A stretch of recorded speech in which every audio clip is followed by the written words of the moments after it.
Anupama serial से related update लेकर आ चुके हैं हम आपके बीच में। अनुपमा सीरियल को अगर आपने डे 1 से फॉलो किया है तो आपको इतना तो पता चल गया होगा कि इस सीरियल का एक चीज़ जो मेन है वो ये है कि अनुपमा की बेइज्जती होना, और अनुपमा की बेइज्जती ज़्यादा दिन तक रुकी नहीं रह सकती, क्योंकि मेकर्स का मानना है कि अगर अनुपमा की बेइज्जती ना हो, अनुपमा के जान को संकट ना हो तो टीआरपी नहीं मिल पाएगी। तो फिर से उसी चीज़ों पर काम करते हुए नजर आ रहे हैं मेकर्स। जैसा कि हमने आपको पहले बताया था कि मोरवे गाँव से वापस जैसे ही अनुपमा पहुँचेगी, अनुपमा के सामने में कई सारे धर्म संकट एक साथ खड़े मिलेंगे। और इसी चीज़ का जो बेस्ट एग्जांपल आपको रिसेंट एपिसोड में मिला, क्योंकि परी जो है अपनी बेवकूफ़ी की वजह से कोठारी परिवार छोड़ के तो आ गई और उसमें घी डालने का काम किया कोठारी परिवार और शाह परिवार की लड़ाई में। हालांकि इन सब चीज़ों में अगर नोटिस करने वाला कुछ बात है तो ये है कि गौतम जो इस बार एंट्री लिया है वो उस वक्त एंट्री हुई है उसकी जिस वक्त अनुपमा अहमदाबाद में मौजूद नहीं थी, और इस बार की एंट्री गौतम की जो हुई है वो फुल्ली प्लानिंग के साथ हुई है। उसे पता है एक के बाद कौन सा स्टेप लेना है, और इसी के तहत उसका सबसे पहला प्लानिंग यही था कि किस तरीके से शाह परिवार और कोठारी परिवार के बीच में एक दूरियां लेकर आया जाए, एक मनमुटाव लेकर आया जाए, और उसी में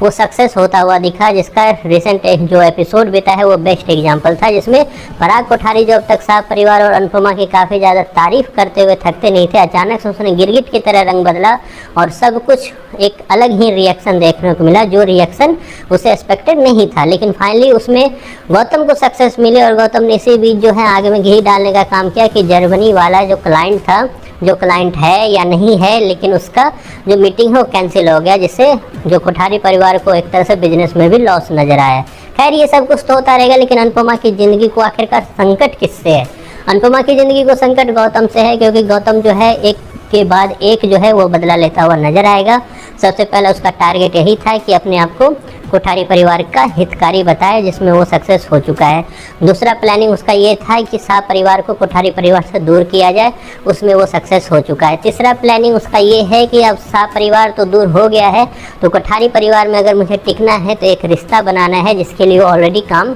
कर चुका है, और माही उसके प्यार में, सो कॉल्ड प्यार में फ्लैट हो चुकी है, तो अब शादी हो गई। देन इसी के बीच जैसे ही शाह परिवार अलग हुआ है, अब मेन टारगेट जो गौतम का है वो ये है कि अनुपमा पे हमला। जी हाँ, अनुपमा को एक तरह से, क्योंकि जैसे ही पता चलेगा कोठारी परिवार को कि अनुपमा मुंबई वापस नहीं गई, उसके बाद गौतम को काफ़ी ज़्यादा गुस्सा आने वाला है, और इसी के चक्कर में गौतम जो है फिर से हमला करने वाला है अनुपमा पे। जल्द आपको दिखाई देगा आगे आने वाले एपिसोड में कि अनुपमा पे काफ़ी ज़्यादा जानलेवा हमला हुआ है, जिसके बाद अनुपमा काफ़ी ज़्यादा बुरी तरीके से घायल हुई है और हॉस्पिटलाइज वो हुई है। और इसी बीच में होगा ये कि जो मुंबई की जो फैमिली है या मुंबई की जो टीम है उसको कुछ टाइम के लिए मेकर द्वारा छुट्टी तो दिया गया है, लेकिन हालांकि वो बाद में उनका इस स्टोरी के बाद जो नई स्टोरी आएगी उसमें उनका पार्टिसिपेशन होगा। लेकिन फिलहाल ये है कि अनुपमा का मुंबई में ना जाना, अहमदाबाद में रुकना उसकी सबसे बड़ी गलती में से एक है, क्योंकि उस परी की वजह से इस बार अनुपमा बुरी तरीके से फंसने वाली है। आपको क्या लगता है? आपको कैसा लगा अनुपमा के सीरियल? इसके बारे में आपकी जो भी राय है